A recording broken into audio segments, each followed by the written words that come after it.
ஓம் சாய்ராம். நல்லது நினைப்போம், நல்லது நடக்கும். சீரடியிலிருந்து சாய் சச்சரிதம் 12வது நாளில் இன்றைக்கி நம்ம 12வது அத்தியாயம் பார்க்க போகிறோம். 11 அத்தியாயம் நல்லபடியாக முடிஞ்சிருச்சு. நிறைய விஷயங்கள் நம்ம தெரிஞ்சுக்கிட்டோம். இன்னும் நிறைய விஷயங்கள் தெரிஞ்சுக்க போகிறோம் நம்ம சாயை பற்றி. முக்கியமாக கடந்த 2 நாட்கள் பதிவு எல்லாம் பார்த்துருப்பீங்கன்னு நினைக்கிறேன். சீரடியில் நடந்த ராமநவமி திருவிழா நம்ம எல்லாரும் இந்த கதைகளாக கேட்டிருப்போம், படிச்சிருப்போம், கேள்விப்பட்டிருப்போம். எப்படி ராமநவமி விழா இங்கே நடக்குது அப்படின்னு ஒரு கற்பனை கண்ணோட்டத்தோடு நம்ம இமேஜினேஷன் பண்ணியிருப்பீங்க நீங்கள் எல்லாருமே. நானும் அந்த மாதிரி தான். இந்த மாதிரிலாம் நடக்கும், 2 கொடிகளை இப்படிலாம் தூக்கிட்டு வருவாங்க, இதெல்லாம் நம்ம கற்பனை செய்து வச்சுருந்த விஷயத்தை சாயோட அருளால் நம்ம எல்லோரும் நேற்று பார்த்தோம். நானும் நேற்று தான் முதல்ல ராமநவமிக்கு ஷீரடியில் இருக்கேன். இத்தனை வருஷமாக நான் ஷீரடிக்கு வந்தாலும் ராமநவமி இது வரைக்கும் நான் வந்ததே இல்லை. இந்த முறை அவ்வளோ அருமையாக நடந்தது திருவிழா. நம்ம கற்பனை செய்து வைத்ததை விட ரொம்ப பிரம்மாண்டமாக நடந்தது. நீங்கள் எல்லோரும் பார்த்துருப்பீங்கன்னு நினைக்கிறேன். அது மட்டும் இல்லாமல் சாய் ராமனாகவே காட்சி கொடுத்தாரு. அந்த பாலகனா ராமன் பாலகனாக இருக்கிற மாதிரி பாபா அழகாக காட்சி கொடுத்தாரு. ஓம் சாய்ராம். நல்லது நினைப்போம், நல்லது நடக்கும். வாங்க இப்போ நம்ம அத்தியாயம் 12 பார்க்கலாம். இந்த அத்தியாயத்தில் பக்தர்கள் பாபாவினால் எவ்வாறு வரவேற்கப்பட்டு நடத்தப்பட்டார்கள் என்பதை காண்போம். நல்லோரை காத்து கொடியோரை அழிப்பதே தெய்வ அவதாரத்தின் நோக்கம் அல்லது குறிக்கோள் என்பதை முன்னரே கண்டோம். ஞானிகளின் இறையருட்கட்டளை பணியோ முற்றிலும் மாறுபாடானது. அவர்களுக்கு நல்லோரும் கொடியோரும் ஒன்றே. தீது செய்பவர்க்காக வருந்தி அவர்களை நெறிப்படுத்துகிறார்கள். அவர்கள் பாவ சாகரத்தை இவ்வுலக வாழ்வெனும் பெருங்கடலை குடிக்கும் அகஸ்தியர் அல்லது அறியாமை இருளை ஒழிக்கும் ஆதவன் ஆவார்கள். ஞானிகளிடம் கடவுள் வசிக்கிறார். உண்மையில் அவரிடம் இருந்து அவர்கள் வேறானவர்கள் அல்லர். பக்தர்களின் நன்மைக்காக அவதரிக்கும் இத்தகையவர்களுக்குள் ஒருவரே நமது சாயி ஆவார். ஞானத்தின் உச்சக்கட்டத்தில் தெய்வீக ஒளி சூழப்பட்டு எல்லா ஜந்துக்களையும் சமமாக நேசித்திருந்தார். அவர் பற்றற்றவர். பகைவர்களுக்கும் நண்பர்களுக்கும் அரசனும் ஆண்டியும் அவருக்கும் ஒன்றே. அவருடைய அசாதாரண திறமையை செவிமடுங்கள். அடியவர்களுக்காக தமது தகமையை களஞ்சியத்தை செலவிட்டார். அவர்களுக்கு உதவி செய்வதில் எப்போதும் விழிப்பாய் இருந்தார். ஆனால் அவராக அடியவர்களை வரவேற்க எண்ணினாலொழிய ஒருவரும் அவரை அணுக இயலாது. அவர்களது முறை வரவில்லையானால் பாபா அவர்களை நினைப்பது இல்லை. அவருடைய லீலைகளும் அவர்களின் காதை எட்டவியலாது. பிறகு அவர்கள் எங்கனம் அவரை பார்க்க எண்ண முடியும்? சிலர் சாய் பாபாவை பார்க்க விரும்பினர். ஆயினும் அவரின் மகா சமாதி வரை அவரின் தரிசனத்தை பெற அவர்களுக்கு வாய்ப்பேதும் கிடைக்கவில்லை. பாபாவின் தரிசனத்தை பெற விரும்பிய பலரின் விருப்பமானது இங்கனம் நிறைவேறாமல் போயிற்று. அவர் மீது நம்பிக்கை கொண்ட இத்தகையோர் அவரது லீலைகளை செவிமடுப்பாராயின் தரிசனத்திற்கான அவர்களது ஏக்கமானது வெண்ணையினால் பெருமளவு திருப்திப்படுத்தப்படும். அதாவது லீலைகளினால் திருப்திப்படுத்தப்படும். நம்ம இதை பற்றி ரொம்ப விளக்கமாக ஒவ்வொரு நாளும் சாய் சச்சரிதம் கதைகளாக இப்போ சொல்ல ஆரம்பித்தோம். இதுக்கு விளக்கத்தை கொடுத்தோம் அப்படின்னா ரொம்ப நீண்ட பதிவாகுது. அதனால் இப்போ நம்ம இதை படிப்போம். இது இல்லாமல் நம்ம மற்ற பதிவும் டெய்லி போஸ்ட் பண்ணிகிட்டு இருக்கோம்ல, அப்போ இதுக்கான விளக்கத்தையும் நம்ம கொடுப்போம். இப்போ அதனால் இப்போ நம்ம பாராயணம் மட்டும் பண்ணுவோம்.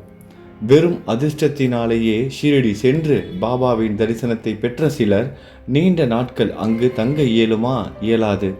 ஒருவரும் தாமாகவே ஷீரடி செல்ல முடியாது. தாம் நினைத்தபடி அங்கு நீண்ட நாட்கள் இருக்க முடியாது. பின்னர் அவர்களுக்கு அனுமதி கொடுத்த நாட்கள் வரைக்குமே அவர்கள் தங்க வேண்டும். பாபா அவர்கள் அவ்விடத்தை விட்டு போகும்படி கேட்டதும் அவ்விடத்தை விட்டு போய்விட வேண்டும். எனவே அனைத்தும் பாபாவின் சங்கல்பத்தையே சார்ந்து இருந்தன. காகா மகாஜினி. ஒருமுறை காகா மகாஜினி ஷீரடிக்கு பம்பாயிலிருந்து சென்றார். அவர் அங்கு ஒரு வாரம் தங்கி கோகுலாஷ்டமி பண்டிகையை கண்டு மகிழ விரும்பினார். பாபாவின் தரிசனத்தை பெற்றவுடனே பாபா அவரை எப்போது வீட்டிற்கு திரும்ப போகிறாய் என கேட்டார். அவர் இத்தகைய வினாவினால் ஆச்சரியமே அடைந்தார். எனினும் பதிலளிக்க வேண்டும் என்பதற்காக பாபா தம்மை அங்கனம் செய்ய இப்போது ஆணையிடுகிறாரோ அப்போதே தாம் வீட்டிற்கு போவதாக கூறினார். பாபா நாளைக்கு போ என கூறினார். பாபாவின் மொழிகளே சட்டமானதால் அவைகள் நிறைவேற்றப்பட வேண்டும். எனவே உடனே காகா மகாஜினி ஷீரடியை விட்டு புறப்பட்டார். பம்பாயில் தனது அலுவலகத்திற்கு சென்ற பின்னர் தனது எஜமானர் தன்னுடைய வரவுக்காக கவலையுடன் காத்திருப்பதை அறிந்தார். அவரது மேனேஜர் திடீரென நோய்வாய்ப்பட்டு இருந்தார். எனவே காகாவின் வரவு அவருக்கு தேவைப்பட்டது. ஷீரடியில் காகாவுக்கு ஒரு கடிதம் அனுப்பி இருந்தார். பம்பாய்க்கு அது திரும்பி அனுப்பப்பட்டது. உங்களுக்கு புரியுதா என்ன நடந்திருக்குன்னு? இவர் தங்கிட்டு அந்த கோகுலட்சுமி பண்டிகையெல்லாம் பார்த்துட்டு கொண்டாடிட்டு பாபா கூட கொஞ்ச நாள் இருந்துட்டு போகலாம் தான் நினச்சிருக்காரு. ஆனால் பாபா நீ நாளைக்கே போன்னு சொல்லி அனுப்பி வச்சிடறாரு. பாபா சொல்கிறது தான் சட்டம் ஷீரடியில். அதனால் இவர் என்ன பண்ணுறாரு, பாபா சொல்லிட்டார், அதை பேச்சை மீறக்கூடாது, மீறி தங்கணும்னா என்ன பிரச்சனை வருங்கிறது இவருக்கு நல்லாவே தெரியும். அதனால் இவரும் கிளம்பி போகிறாரு. கிளம்பி போனால் தான் தெரியுது இவரோட தேவை அந்த இடத்துல தேவைப்படுது. இவர் வேலை செய்கிற இடத்துல இவரோட தேவை இருக்குது. இவரோட மேனேஜருக்கு உடம்பு சரியில்லை. இவர் போனால் தான் ஆல்டர்னேட் ஒர்க்லாம் நடக்கும். அவரோட முதலாளி காத்துக்கிட்டு இருந்திருக்காரு. இது மட்டும் இல்லாமல் இவர் ஷீரடியில் இருக்கும்போது அவரோட முதலாளி என்ன பண்ணியிருக்காரு, உடனே கிளம்பி வர சொல்லி இவர் இந்த காகாவுக்கு மெசேஜும் அனுப்பியிருக்காரு. அதாவது லெட்டர் அனுப்பியிருக்காரு. இவர் கிளம்பிட்டார். ஏன்னா பாபா லெட்டர் வரதுக்கு முன்னாடியே பாபாவுக்கு தெரிஞ்சிருச்சு. ஏன்னா இவருக்கு லெட்டர் வந்துகிட்டு இருக்கு, இவர் கூப்பிட போகிறாங்க, இவருக்கு அங்கே போய் ஆகணும், இவருக்கு வேலை இருக்குன்னு தெரிஞ்ச சாய் முன்னாடியே அனுப்பி வச்சுட்டாரு. அந்த லெட்டர் இங்கே சேர்றதுக்குள்ளேயே இவர் என்ன பண்ணிட்டாரு, அவர் ஊருக்கு போயிட்டார், வேலையிலையும் போய் ஜாயின் பண்ணிட்டார். அந்த லெட்டர் வந்த லெட்டர் இவர் இல்லைன்னு சொன்னோன்னா திரும்பி அவருக்கே போகுது. எப்படிப்பட்ட அதிசயம் பாருங்கள். அதனால தான் நம்ம சாயை சர்வ வியாபி அப்படின்னு கூப்பிட்றோம். இந்த உலகம் முழுவதும் அவர் நிறைஞ்சிருக்காரு. வக்கீல் பாவ் சாஹாப் துமால். இப்போது மாறுபாடான ஒரு கதையை கேளுங்கள். ஒருமுறை பாவ் சாஹேப் துமால் ஒரு விசாரணைக்காக நிபாட்டிற்கு சென்று கொண்டு இருந்தார். வழியில் ஷீரடிக்கு சென்று பாபாவின் தரிசனத்தை பெற்று உடனே நிபாட்டிற்கு செல்ல விரும்பினார். ஆனால் பாபா அவரை அங்கனம் செய்ய அனுமதிக்கவில்லை. ஒரு வாரமோ அதற்கு மேலோ அவரை ஷீரடியில் தங்க வைத்தார். இதே நேரத்தில் நிபாட்டில் உள்ள நியதிபதி அடிவயிற்றில் ஏற்பட்ட வலியினால் மிகவும் துன்புற்றார். ஒரு கோர்ட் கேஸுக்காக இந்த பக்தரை என்ன பண்ணணும், கோர்ட்டுக்கு போகணும். கோர்ட்டுக்கு போகிற வழியில் என்ன பண்ணுறாரு, இவர் ஷீரடிக்கு போய் நம்ம பாபாவை தரிசனம் பண்ணிட்டு போயிடலாம். ஏன்னா நம்ம ஒருத்தருக்காக வாதாட போகிறோம், இந்த கேஸில் நம்ம வெற்றி பெறணும் அப்படிங்கிறதுக்காக பாபாவோட தரிசனம் ஆசீர்வாதத்துக்காக போகிறாரு. தான் வாதாட போகிற கேஸில் நான் வெற்றி பெறணும், அந்த வழக்கில் நான் வெற்றி பெறணும், என்னோட கட்சிக்காரர் காப்பாற்றப்படணும், குற்றமற்றவராக நிரூபிக்கப்படணும் அப்படிங்கிறதுக்காக ஆசீர்வாதம் வாங்க போன அந்த வக்கீலை சாய் என்ன பண்ணியிருக்காரு, அங்கே போக விடாமல் தங்க வச்சுட்டாரு. ஒரு வாரம் கோர்ட்டுக்கு போக விடலை, தங்க வச்சுட்டாரு. ஆனால் அதுக்கப்புறமா தான் தெரிய வருது, இவர் போயிருந்தாலும் அங்கே ஒரு வேலையும் நடந்திருக்காது, அந்த வழக்கு விசாரணையே நடந்திருக்காது. எதனாலனா அந்த ஜட்ஜிக்கு, அந்த கோர்ட்டில் இருக்க ஜட்ஜிக்கு வயிற்று வலியினால் ஒரு வாரம் லீவ் எடுத்துட்டாரு. ஒரு வாரத்துக்கு அப்புறமா தான் அந்த வழக்கு விசாரணை எல்லாம் தொடங்கியிருக்கு. இதனால தான் சாய் அவரை ஒரு வாரம் அங்கே தங்க வச்சிருக்காரு. இது எதுவுமே அவருக்கு தெரியாது. ஆனால் பாபாவோட பேச்சை கேட்டார். வழக்கு விசாரணை இருந்தும் கூட பாபா இங்கே தங்கு அப்படின்னா அதில் ஒரு காரணம் இருக்குன்னு அவர் நம்பி தங்கினார். அங்கே திரும்பவும் அந்த கோர்ட்டுக்கு போகும்போது தான் தெரிய வருது, இந்த மாதிரி ஒரு வாரம் விசாரணையே நடக்கலை, நம்ம போயிருந்தாலும் வீண் அலைச்சலாக இருக்கும், இது எல்லாமே தெரியுது. கடைசியில் அந்த கேஸ்லேயும் அட்டன் பண்ணுறாரு, வாதாடுறாரு. அவரோட கட்சிக்காரர் குற்றமற்றவர் என நிரூபிக்கப்பட்டு இவரும் வெற்றி அடைகிறாரு. அடுத்ததாக நிமோன்கர் அப்படிங்கிற ஒரு மேஜிஸ்ட்ரேட் இருக்காரு. அவரும் அவரோட மனைவியும் ஷீரடியில் தங்கியிருக்காங்க. நிமோன்கரும் அவரோட மனைவியும் பெரும்பாலான நேரத்தில் மசூதியிலே டைம் செலவு பண்ணுறாங்க. அதாவது பாபா கூடயே டைம் செலவு பண்ணுறாங்க, துவாரகாமாயிலே இருக்காங்க.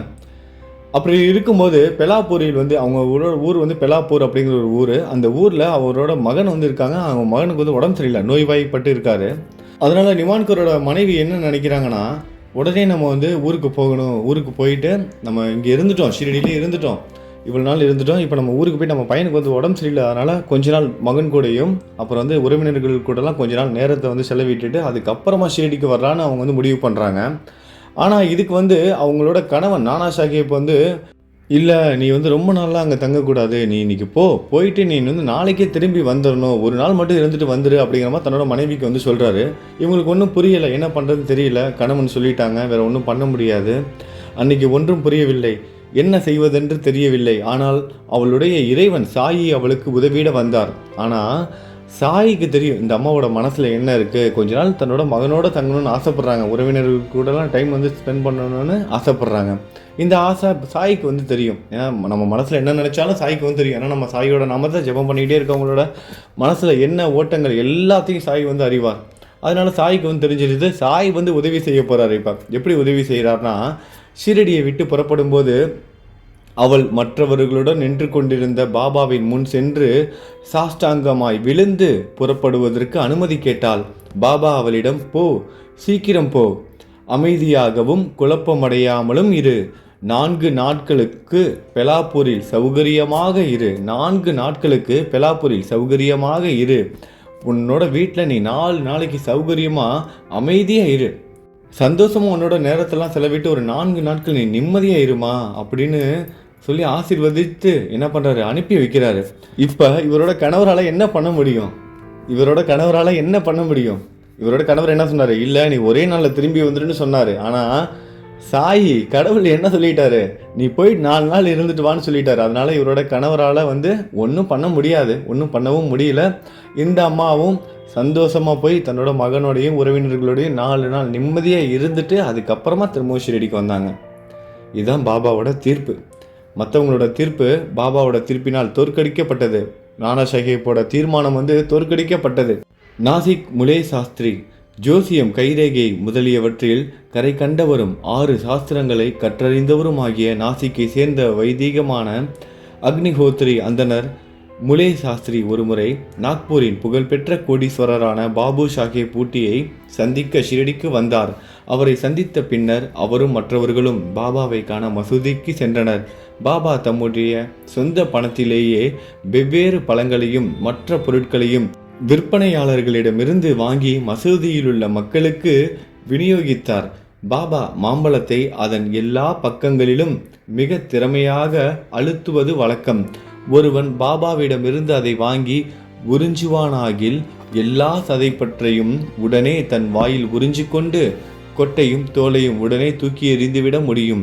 வாழைப்பழங்களை உரித்து சதைப்பற்றை அடியவருக்கு விநியோகித்து தோலை பாபா தமக்காக வைத்துக் கொள்வார். கைரேகை சாஸ்திரி என்ற முறையில் முலே சாஸ்திரி பாபாவின் கைரேகையை பரிசோதிக்க விரும்பினார். பாபாவிடம் கையை காண்பிக்க கோரினார். பாபா அவருடைய வேண்டுகோளை செவிசாய்க்கவில்லை. அவருக்கு 4 வாழைப்பழங்களை கொடுத்தார். எல்லோரும் வாதாவுக்கு திரும்பினர். முலே சாஸ்திரி குளித்து புனித ஆடைகள் அணிந்து அக்னிஹோத்திரம் போன்ற தன் நித்திய கர்மானுஷ்டங்களை செய்ய ஆரம்பித்தார். பாபா வழக்கம் போல் லெண்டியை நோக்கி புறப்பட்டார். கொஞ்சம் ஜெரு எடு. குங்குமப்பூ நிறத்தில் துணியை சாயம் போடுவதற்கான சிகப்பு மண்ணை போன்ற ஒரு பொருள்தான் ஜெரு. நாம் இன்று குங்குமப்பூ நிற ஆடை உடுத்தலாம் என்று பாபா கூறினார். பாபா என்ன சொல்கிறார் என்பது ஒருவருக்கும் விளங்கவில்லை. சிறிது நேரம் கழித்து பாபா திரும்பி வந்தார். மத்தியான ஆரத்திக்கான ஏற்பாடுகள் நடைபெற்று கொண்டிருந்தன. பாபு சாஹேப் ஜோக் முலே சாஸ்திரியிடம் அவர் தன்னுடன் ஆரத்திக்கு வருகிறாரா என்று கேட்டார். மாலையில் தம் பாபாவை பார்க்க போவதாக அவர் பதிலளித்தார். இதற்கு சிறிது நேரத்திற்கு பிறகு பாபா தமது ஆசனத்தில் அமர்ந்தார். அடியவர்களால் வழிபடப்பட்டார். ஆரத்தியும் துவங்கியது. பிறகு பாபா புது நாசிக் பிராமணனிடமிருந்து தட்சிணை வாங்கி வா என்று கூறினார். பூட்டி தாமே தட்சிணை வாங்க சென்றார். பாபாவின் செய்தியை முலே சாஸ்திரியிடம் தெரிவித்த போது முலே சாஸ்திரி மிகவும் குழப்பமடைந்தார். நான் தூய அக்னிஹோத்ரி பிராமணன், நான் ஏன் தட்சிணை கொடுக்க வேண்டும்? பாபா பெரிய முனிவராக இருக்கலாம். இந்த கை ஜோசியம் பார்க்குறவருக்கு ஒரு எண்ணம் வருது, நான் ஒரு பிராமணன், நான் ஒரு எல்லா கர்மங்களையும் கரெக்டாக செய்கிறவன், நான் ஒன்றும் பாபாவோட சீடன் கிடையாது, அப்படி இருக்கும்போது நான் ஏன் இவருக்கு தட்சிணை கொடுக்கணும் அப்படின்னு இவருக்கு ஒரு எண்ணம் வருது. ஆனால் அதே நேரத்திலேயே சாய்பாபா ஒரு பெரிய ஞானி, அவர் ஒரு மிகப்பெரிய ஞானியாக இருக்காரு. அப்படி இருக்கிற ஒரு ஞானி பூட்டிங்கிறவர் மிகப்பெரிய கோடீஸ்வரர். அவர்கிட்ட கேட்டாலே எவ்வளோ தட்சிணை வேணால் அவர் கொடுப்பார், லட்ச லட்சமாக கோடி கோடியாக கொட்டுவார். அப்படி இருக்கும்போது அந்த கோடீஸ்வரரையே அனுப்பி ஏங்கிட்ட அவர் எதுக்காக தட்சணை கேட்டிருப்பாரு அப்படின்னு அவருக்கு மறுக்க முடியல. ஒரு கோடீஸ்வரர் அனுப்பி நம்மக்கிட்ட தட்சணை கேட்குறாரு. இப்படிப்பட்ட ஒரு ஞானி, நான் அவரோட சீடனும் கிடையாது, கொடுக்க வேண்டிய கட்டாயமும் கிடையாது. அப்படி இருக்கும்போது ஒரு கோடீஸ்வரனை அனுப்பி வச்சிருக்காரு தட்சணை கேட்டு என்கிட்ட. என்னால் அவருக்கு ரொம்ப பெரிய தட்சணையெல்லாம் கொடுக்க முடியாதுங்கிறது அவருக்கே தெரியும். ஆனால் வந்திருக்கவர் மிகப்பெரிய கோடீஸ்வரர். இவர் நினைச்சாருன்னா அங்கேயே கொடுத்துருக்கலாம். ஆனால் இவரும் பாபாவோட பேச்சை கட்டுப்பட்டு நம்மகிட்ட தட்சணை வாங்குறதுக்கு நின்றுக்கிட்டு இருக்காரு. அப்படின்னா நம்ம இதை மறுத்து பேசக்கூடாது அப்படின்னு சொல்லிட்டு அவருக்கு உண்டான அந்த எதிர்மறை சிந்தனைகள்லாம் ஒதுக்கி வச்சுட்டு என்ன பண்ணுறாருன்னா, எனவே தனது அனுஷ்டானத்தை பூர்த்தியாக்காமல் உடனே பூட்டியுடன் மசூதியை நோக்கி செல்றார். உடனே என்ன பண்ணுறார், தான் செஞ்சுட்டு இருந்த பூஜை வழிபாடு இந்த முறைகள் எல்லாத்தையும் அவர் செஞ்சுட்டு தினம் செய்த ஒரு சில கர்ம வேலைகள்லாம் விட்டுட்டு உடனடியாக பூட்டியோட சேர்ந்து அந்த அந்த கோடீஸ்வரரோட சேர்ந்து உடனே மசூதிக்கு போகிறாரு, துவாரகமாய்க்கு போகிறாரு.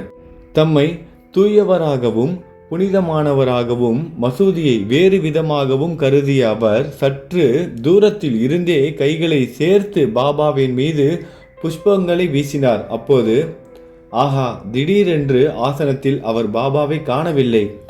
காலஞ்சென்ற தனது குரு கோலாப் சுவாமியை அங்கு கண்டார். இவர் ரொம்ப பிராமணராக இருக்கார். முறைப்படி அந்த மந்திரங்கள், இது வேத சாஸ்திரங்கள், இது எல்லாத்தையும் தினமும் சொல்கிறவர். ரொம்ப பூஜை புனஸ்காரங்கள் இது எல்லாத்துக்கும் முக்கியத்துவம் தரவர். இவருக்கு மனசில் ஒரு எண்ணம், நம்ம மசூதிக்கு போனோடனே நம்ம சுத்த பிராமணனாக இருக்கோம், நம்ம இது மசூதியாக இருக்க, இவர் முஸ்லீமா இந்துவா எதுவுமே தெரியல, இப்படிப்பட்ட இவருக்கு அப்படி நினச்சி ஒரு சங்கடம் ஒரு மனசுக்குள்ளே. அதனால் என்ன பண்ணுறாரு, அந்த நெருங்கி போகிறதுக்கு தயக்கம் இவரோட மனசில். அப்போ என்ன பண்ணுறாரு, கொஞ்சம் தூரமாக இருந்தே கை சேர்த்து கும்பிட்டுட்டு பக்கத்தில் போக மாட்டேங்கிறார். ஏன்னா பாபா ஒரு இஸ்லாமியராக நினைக்கிறார். அவரோட மனசில் அந்த ஒரு நினைவு இருக்கிறதுனால தான் இவர் இந்த வேலையை செய்கிறாரு. கொஞ்சம் தூரமாக நின்று மலரை பாபா மேலே தூக்கி போகிறது, கையெடுத்து கும்பிட்றதுன்னு பண்ணுறாரு. அப்படி பண்ணும்போது பாபா அவர் உட்காந்து இந்த ஆசனத்தில் இல்லை. அந்த நேரத்தில் இவருக்கு என்ன காட்சி கொடுத்துருக்காருன்னா, பாபா அவரோட குருநாதர் இருந்திருப்பார்ல, கோலாப் சுவாமி அப்படிங்கிற ஒரு குருநாதர், அந்த பிராமண குருநாதராகவே இவருக்கு காட்சி கொடுத்துருக்கிறாரு. அதை பார்த்த அவர் ஆச்சரியத்தால் செயலிழந்து நிற்கிறாரு. இது கனவா நனவானே அவருக்கு தெரியல. பாபா இருந்த ஆசனத்தில் அவரோட குரு உட்காந்துருக்காரு. இது கனவா நனவா அப்படின்னு அவரே கிள்ளி விட்டுக்கிறாரு. அதுக்கப்புறம் நினைவுக்கு திரும்புகிறார். அவரோட நினைவுக்கு திரும்பி தனது குரு மசூதியில் இருக்கும் உண்மையை அவரால் ஏற்க முடியவில்லை. எப்படி என்னோட குரு ஒரு மசூதியில் இருப்பார்? முடிவில் எல்லா ஐயங்களையும் கலைந்து விட்டு தெளிந்த நிலையில் தனது குருவின் அடிகளில் பணைந்து அப்படியே சாஷ்டாங்கமாக விழுகிறாரு. அவர் குரு தான் அங்கே உட்கார்ந்துருக்காரு. எப்படி இது சாத்தியம்? இது எல்லா எண்ணத்தையும் தள்ளி வைத்துட்டு சாஷ்டாங்கமாக விழுந்து 2 கரங்களை கூப்பி நமஸ்கரித்து அப்படியே கீழே விழுகிறார். அவரோட பாதத்தில் தன்னோட குருவின் படிகளில் பணிந்து கூப்பிய கரங்களுடன் நின்றிருந்தார். மற்ற எல்லோரும் ஆரத்தி பாடுகையில் மூலை சாஸ்திரி தனது குருவின் பெயரை இறைந்து கூச்சலிட்டார். எல்லாரும் ஆரத்தி பாட்டு பாடிட்டு இருக்காங்க. ஆனால் இவர் மட்டும் இவரோட குருவோட பெயரை என்ன பண்ணுறாரு, அப்படியே கத்தி சொல்கிறார், கூச்சலிடுகிறார். இனப்பெருமை புனிதத்தன்மை பற்றிய எண்ணங்களை ஒதுக்கி எறிந்துவிட்டு, நல்லா கேட்டுக்கோங்க, இனப்பெருமை புனிதத்தன்மை பற்றிய எண்ணங்களை ஒதுக்கி எறிந்துவிட்டு தனது குருவின் பாதங்களில் சாஷ்டாங்கமாக விழுந்து கண்களை மூடிக்கொண்டார். எழுந்திருந்த போது பாபாவின் அவர் எல்லா அந்த இனப்பெருமை, அந்த மதம், ஜாதி, இது எல்லாத்தையும் மறந்து என்ன பண்ணுறாரு, தன்னோட குருவோட காலில் விழுந்துட்டார். இது மசூதி, அது இது இந்த மாதிரி எண்ணம் எல்லாத்தையும் போனதுக்கப்புறம் அவர் பாபாவோட காலில் விழுகிறாரு. அவர் குருவாகவே காட்சி கொடுக்குறாரு. காலில் விழுந்து எந்திரிச்சு கண்ணை திறந்து பார்க்குறாரு. அப்போ பாபா தட்சணை கேட்குறாரு. அப்போ தான் பாபா கண்ணுக்கு தெரிகிறாரு இவருக்கு. பாபா என்ன பண்ணுறாரு, தட்சணை கேட்குறாரு. இது வரைக்கும் தன்னோட குருவோட காலில் தான் இவர் விழுந்தார். இப்போ ஆனால் காலில் விழுந்து நமஸ்கரித்து விட்டு கண்களை திறந்து பார்க்குறாரு. அங்கே பாபா இருக்காரு. சாயி என்ன பண்ணுறாரு, தட்சணை கொடுன்னு கேட்குறாரு. பாபாவின் பேரானந்த ரூபத்தையும் சிந்தனைக்கு அப்பாற்பட்ட அவரின் சக்தியையும் கண்டு முலே சாஸ்திரி தன்னையே மறந்தார். எல்லையற்ற மகிழ்ச்சியை அடைந்தார். ஆனந்த கண்ணீர் வடித்தார். திரும்பவும் பாபாவை வணங்கி தட்சணை கொடுத்தார். தனது சந்தேகம் நீங்கிவிட்டதாகவும் தன் குருவையே கண்டதாகவும் அவர் கூறினார். பாபாவின் இந்த லீலையை கண்ணுற்ற அனைவரும் முலே சாஸ்திரி உட்பட மிகவும் மனதுருகி போயினர். ஜெரு எடு நாம் என்று குங்குமப்பூ என்ற உடை உடுத்தலாம் என்ற பாபாவின் மொழிகளே இப்போது புரிந்து கொண்டார். அதாவது சாய் என்ன பண்ணியிருக்காரு, அதாவது ஜெரு எடு, அதாவது இந்த குங்குமப்பூ உடை உடுத்தலாம்னு அவர் சொன்னார்ல, அதுக்கு என்ன அர்த்தம்னா, இவரோட குரு எப்போதும் குங்குமப்பூ உடை தான் அணிவார். அதனால தான் சாய் குங்குமப்பூ உடை அணிந்து அவரோட குருவாகவே அவருக்கு காட்சி கொடுத்துருக்காரு. அதுதான் சொல்லியிருக்காரு பாபா, இன்னைக்கு குங்குமப்பூ உடை உடுத்தலாம் அப்படின்னு, குங்குமப்பூ நிற உடை. அடுத்ததாக ஒரு டாக்டர் பற்றி நம்ம பார்க்க போகிறோம். ஒரு முறை மம்லதார் தனது டாக்டர் நண்பருடன் ஷீரடிக்கு வந்தார். ஒரு மம்லதார் தனது டாக்டர் நண்பருடன் ஷீரடிக்கு வந்தார். தனது தெய்வம் ராமர் என்றும் தான் ஒரு முகமதியர் முன் பணிய போவதில்லை என்றும் கூறி ஷீரடிக்கு வர விருப்பம் இல்லாதவராய் இருந்தார். மம்லதார் அவரிடம் அவரை பணியும்படி ஒருவரும் கேட்கவோ வற்புறுத்தவோ மாட்டார்கள் என பதில் உரைத்தார். அந்த டாக்டர்கிட்ட சொல்கிறாரு, நீங்கள் வாங்க, யாரும் உங்களை அவர் காலில் விழுங்க, அவர் வழிபாடு பண்ணுங்க, அவர் நம்புங்க, அவருக்கு கையெடுத்து கும்பிடுங்க, இந்த மாதிரிலாம் உங்களை யாரும் கட்டாயப்படுத்த மாட்டாங்க, நீங்கள் வாங்கன்னு சொல்லி கூப்பிட்றாரு. இவரும் தன்னோட நண்பன் வந்து கூப்பிட்றாங்க. அதனால நம்ம நண்பனுக்காக நம்ம வந்து போயிட்டு வரலான்னு சொல்லிட்டு என்ன பண்ணுறாரு, இவரும் வந்து போகிறாரு.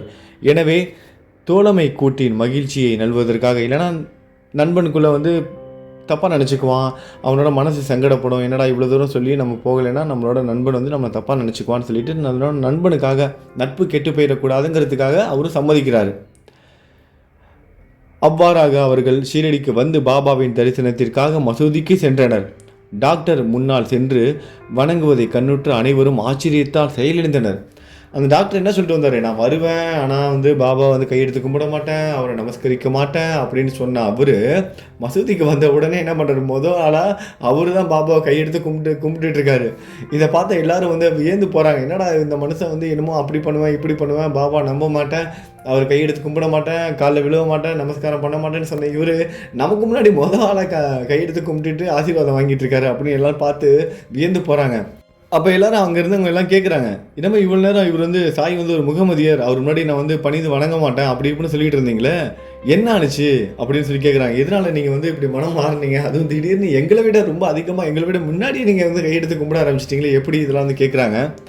அப்போ அந்த டாக்டர் சொல்கிறாரு, என்னோட அன்புக்குரிய தெய்வம் ராமரையே ஆசனத்தில் பார்த்ததாகவும் எனவே தாம் சாஷ்டாங்கமாக வணங்கியதாகவும் கூறினார். நான் வந்து என்னோட ராமரை தான் பார்த்தாங்க, என்னோட ராமரை காட்சி கொடுத்தாரு சாயி, அதனால தான் நான் கையெடுத்து என்னையே மறந்து நான் கும்பிட்டுட்டேன் அப்படின்னு சொல்கிறார், சாஷ்டாங்கமாக நான் வந்து வணங்கிட்டேன் அப்படின்னு சொல்கிறாரு. இதை அவர் சொல்லும்போதே சாய்பாபாவை மீண்டும் அங்கே கண்டார். திகிலுற்ற அவர், இது ஒரு கனவா, எங்கனம் அவர் ஒரு முகமதியராக இருக்க முடியும், அவர் ஒரு மாபெரும் யோக நிறை அவதாரம் ஆவார் என நினைத்தார். அடுத்த நாள் தான் உண்ணாமல் விரதம் இருப்பதென்று சபதம் எடுத்து கொண்டார். மசூதிக்கு போவதை தவிர்த்து பாபா தன்னை ஆசீர்வதிக்கும் வரை அங்கு போவதில்லை என தீர்மானம் செய்து கொண்டார். 3 நாட்கள் கடந்தன. 4வது நாள் காந்தேஷத்திலிருந்து அவருடைய நெருங்கிய நண்பர் ஒருவர் வந்து சேர்ந்தார். அவருடன் பாபாவின் தரிசனத்திற்காக மசூதிக்கு சென்றார். வணக்கத்திற்கு பின், ஓ டாக்டரே, உம்மை இங்கு அழைத்து வர காந்தேஷத்திலிருந்து யார் வந்தது என்று எனக்கு முதலில் சொல்லும் என்று பாபா அவரை கேட்டார். இந்த மிக முக்கியமான வினாவை கேட்டு டாக்டர் மனதுருகினார். அன்றிரவே அவர் பாபாவினால் ஆசீர்வதிக்கப்பட்டார். தூக்கத்தில் பேரானந்த பெருநிலையை அனுபவித்தார். பின்னர் தனது ஊருக்கு சென்று 15 நாட்கள் அதே நிலையை அனுபவித்தார். இங்கனம் சாய்பாபாவிடம் அவரது பக்தி பன்மடங்காக பெருகியது. வேறு எவ்விடத்திலும் இல்லாமல் நாம் நம்முடைய குருவினிடத்தில் உறுதியான நம்பிக்கை கொண்டவராய் இருக்க வேண்டும் என்பதே இந்த கதைகளின் முக்கியமாக முலே சாஸ்திரியின் கதையினுடைய நீதியாகும். அடுத்த அத்தியாயத்தில் இன்னும் அதிக லீலைகள் விவரிக்கப்படும். ஓம் சாய்ராம். ஸ்ரீ சாயியை பணிக. அனைவருக்கும் சாந்தி நிலவட்டும். ஓம் சாய்ராம். நல்லதே நினைப்போம், நல்லதே நடக்கும். ஓம் சாய்ராம்.